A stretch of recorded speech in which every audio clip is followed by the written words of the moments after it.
The convoy of 5 UN cars contains a team of weapons inspectors, embarking on an exercise that may bring the West into this civil war. Their departure follows 2 days of negotiations on the ground by the UN's Angela Kane. What do you think the weapons inspectors are going to achieve today? No response, but the delay of in total 5 days will make it more difficult for them to establish whether Syria gassed its own people. But if they do, the question then is, how will the West respond? Is it even possible there could be some kind of military strike against Syria this week?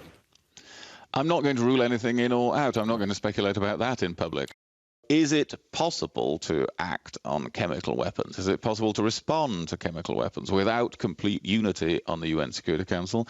I would argue, yes, it is. The district of Zamalka is a wasteland full of snipers. Both sides supposedly called a ceasefire, but there are reports today that the inspectors have been targeted by gunfire, which could intimidate and hamper them in getting to work. It's already feared that after 5 days of government forces pounding the site, evidence may be hard to gather. Every hour counts. We cannot afford any more delays. We have all seen the horrifying images on our television screens and through social media. Clearly, this was a major and terrible incident. We owe it to the families of the victim to act. All those in Syria have a stake in finding out the truth.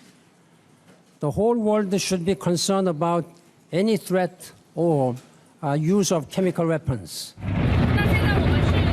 If inspectors do find anything, the regime has provided an alternative scenario for where it came from. State TV has shown journalists a stash of chemicals in underground rooms in the Damascus suburb of Jobar, which they say belong to the rebels. But that hasn't convinced the French foreign minister, who is now considering his country's response. The decision hasn't been taken yet. What is now clear, thanks to converging accounts, is what I call a chemical massacre. What's also certain is that this massacre originates from Bashar al-Assad's regime. There has to be a proportionate reaction to act with determination and calm, and that is what will be decided in the coming days. Reporters also met a handful of government soldiers in hospital beds who claimed to be victims of a rebel chemical attack. If this is a pantomime, Russia is singing along, warning Washington not to do what it did in Iraq over Saddam's apparent weapons of mass destruction. If the inspectors actually going today have the right equipment with them, and if they can prove by identifying certain either carriers or certain elements that only the regime will have, that will be further evidence, at least to get some kind of legal way of moving against President Assad. Indeed, evidence may well be found. Angela Kane's inspectors need to get as close as possible to the point of detonation and examine soil samples and human tissue.